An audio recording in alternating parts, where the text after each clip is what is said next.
Sa bawat pag-ikot ng gulong ng panahon, may mga partikular na alaala tayong pilit binabalikan upang muling maranasan ng tamis, sigla at dalisay ng kagalakan ng ating kabataan. Tulad ng mga malamig na inuming sumalubong sa atin pagkatapos ng mahabang laro sa ilalim ng matirik na araw ng tanghali. Noong mga nakalipas na dekada, partikular na mula noong gininto ang panahon ng dekada 50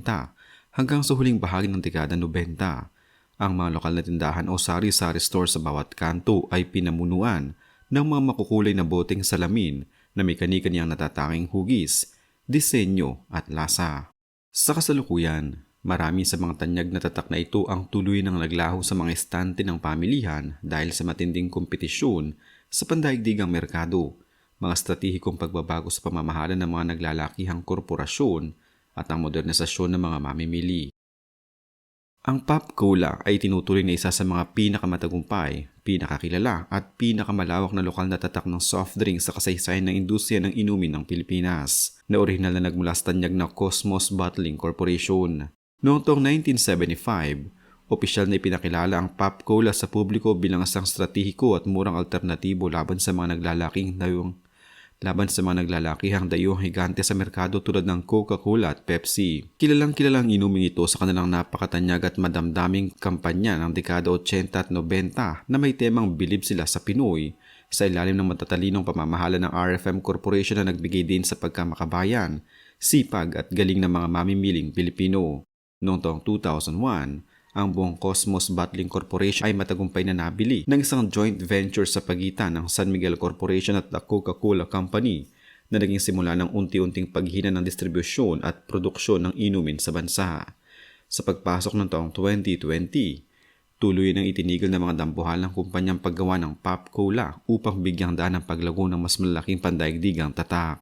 Ang Sarsi ay ang natatangi, malamat at hindi mapantayang sarsaparilla o root beer flavored soft drink na pinamumunuan din ng Cosmos Bottling Corporation sa loob ng napakahabang panahon sa kasaysayan ng bansa. Ang Sarsi ang naging pinakapopular na bersyon ng root beer na sumikat dahil sa matapang, mabango at nakakaginhawang lasa na may kasamang kakaibang herbal na sipa mula sa ugat ng halaman. Nang mabili ng kumpanyang Coca-Cola ang Cosmos noong taong 2001, ang produksyon at pagbebenta ng Sarsi ay unti-unting nalimitahan sa mga piling lugar at kalaunan ay tuloy na itong nawala sa mga estante ng mga lokal na pamilihan na nag-iwan ng malalim na pangungulila sa mga naghahanap ng tunay, klasiko at tradisyonal na lasa ng sarsaparilla.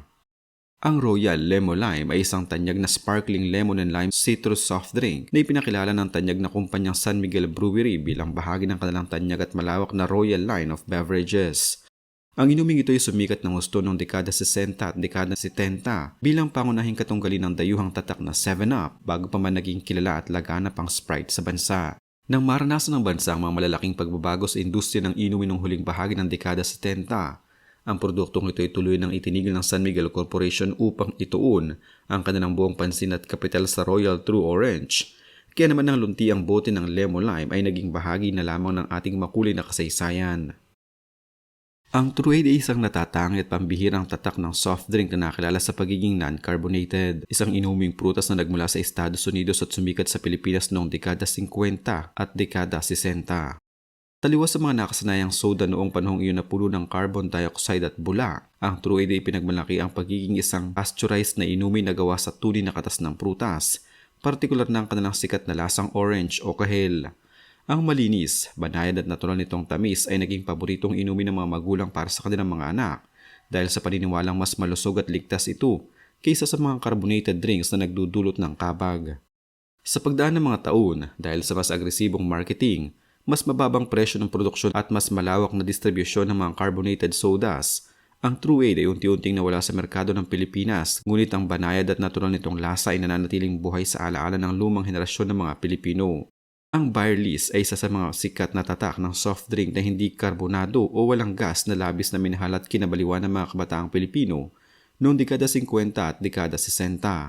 Ang tatak na ito ay orihinal na nagmula sa California sa US na itinatag ng inventor na si Frank W. Barley noong taong 1923 at dinala sa Pilipinas sa pamamagitan ng kumpanyang Barley's California Orange Limited na may pangunahing tanggapan sa Maynila at Cebu. Bagamat tuloy na itong nawala sa merkado ng Pilipinas, ang barley ay patuloy pa rin ginagawa sa bansang Japan sa ilalim ng pamamahala ng Asahi Soft Drinks. Ang Santa ay ang tanyag, makulay at masiglang orange-flavored soft drink ng Cosmos Bottling Corporation ay pinakilala sa merkado noong taong 1972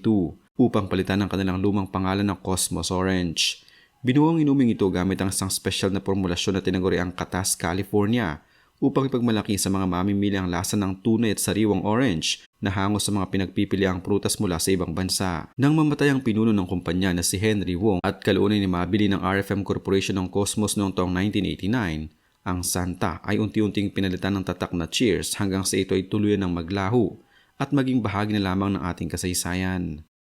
Ang Cheers ay opisyal na inilunsad ng Cosmos Bottling Corporation noong dekada 80, ilang taon bago ang pagbili ng RFM para sa malaking pagbabago sa merkado. Ang soft drink na ito ay kilalang kilala sa mga natatanging variant nito na Cheers Orange at Cheers Lemon na pumadok ng husto sa sensitibong panlasa ng mga bata dahil sa tamang antas ng tamis at asim nito. Ang tatak na ito ay kasamang nailipat sa pagmamay-ari ng The Coca-Cola Company noong taong 2001, ngunit sa paglipas ng taon ay tuloy na itong hindi ginawa, tuluyang nawala sa merkado kasabay ng opisyal na pagdelist ng Cosmos sa Philippine Stock Exchange noong taong 2013.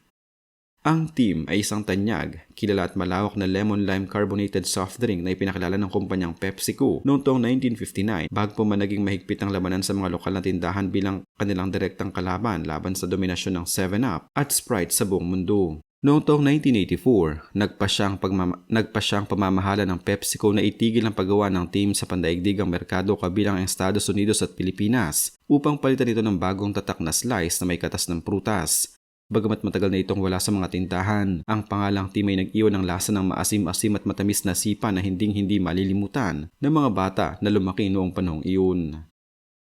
Ang Kist ay isang tanyag at kilalang vintage soft drink na nagmula sa Citrus Products Company ng Chicago, Illinois sa Estados Unidos. Pumasok ang tatak na ito sa merkado ng Pilipinas noong panahon ng rekonstruksyon matapos ang digmaan ng bigyan ng opisyal na lisensya ang Olivenza Soft Drinks Factory ng kumpanyang Mira Mira Hermanos Incorporated na nakabase sa Rizal. Ang inuming ito ay naging paboritong palamig ng mga ordinaryong Pilipino noong dekada 50. Matapos magsara ang Olivenza Soft Drinks Company dahil sa matinding kompetisyon sa ekonomiya at magbagong ihip ng pamumuhay sa bansa, ang Kist ay tuloy nang naging bahagi ng kasaysayan ng industriya ng inumin sa Pilipinas.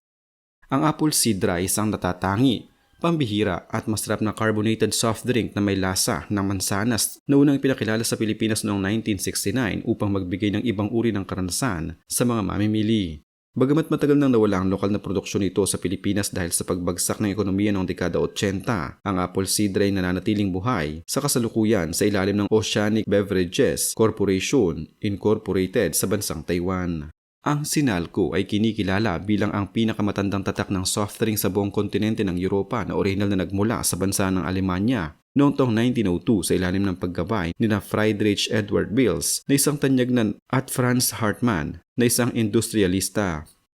Dumating ang Sinalco sa Asia at sa Pilipinas noong dekada 50 at naging tanyag dahil sa kanilang natatanging logo na may pulang bilog na kilala sa tawag na Red Dot sa kabila ng mataas na kalidad ng produkto at pagkakaroon ng tapat na mamimili. Hindi kinaya ng Sinalco na makipagsabayan sa malawakan at agresibong marketing ng mga Amerikanong soda sa Pilipinas, kaya tuloy nitong nawala. Ang Ideal Soft Drinks ay isa sa mga tanyag at kilalang lokal na tatak na sumabay sa kasikatan ng mga inuming palamig pagkatapos ng pagwawakas ng ikalawang digmaang pandaigdig sa bansa. Ito ay ginawa at binuo ng Ideal Aerated Water Company na may sariling planta ng bottling na matatagpuan sa Paco, Maynila. Sa paglipas ng panahon, sa pagdagsa ng mga modernong inumin at pagbabago ng teknolohiya, sa paggawa ng inumin, ang Ideal Aerated Water Company ay tuloy na nagwakas ng operasyon na nag-iwan na lamang ng mga lumang basyong bote bilang patunay ng kanilang nagdaang katanyagan. Ang Jazz Cola ay isang tanyag na rehiyon na tatak ng soft drink na binuo at nilunsad ng Cosmos Bottling Corporation noong dekada 90, partikular na para sa merkado ng Visayas at Mindanao upang palakasin ang ekonomiya doon. Nang mabili ng The Coca-Cola Company ang Cosmos noong taong 2001, ipinagpatuloy pa rin ang pagbebenta ng Jazz Cola sa loob ng ilang taon bilang isang budget-friendly na inumin na nakatutok sa panlasa at kakayahan ng mga ordinaryong pamilyang Pilipino. Gayunpaman, sa estratehikong pagbabago ng pamamahala ng Coca-Cola upang ipromote ang kanilang pangunahing produkto, ang produksyon ng Jazz Cola ay unti-unting binawasan hanggang sa tuloy na itong hindi makita sa mga tindahan sa huling bahagi ng dekada 2010. Ang Sparkle ay isang napakasikat at tanyag na lemon-lime flavored carbonated soft drink na pagmamayari at binuo rin ng tanyag ng Cosmos Bottling Corporation noong panahon ng kasikatan nito. Noong dekada 90, napakatindi at napakalawak ng katanyagan ng Sparkle sa mga sari-sari store dahil ito ang pinakamadalas na ipare sa mga meriendang Pinoy. Sa kasalukuyan, ang Sparkle ay tuloy nang itinigil sa paggawa sa buong Pilipinas at ang malamig na sipa ng lemon lime nito ay nananatili na lamang sa mga kwentong bayan at alaala ng mga nakatatandang henerasyon na naghahanap ng palamig.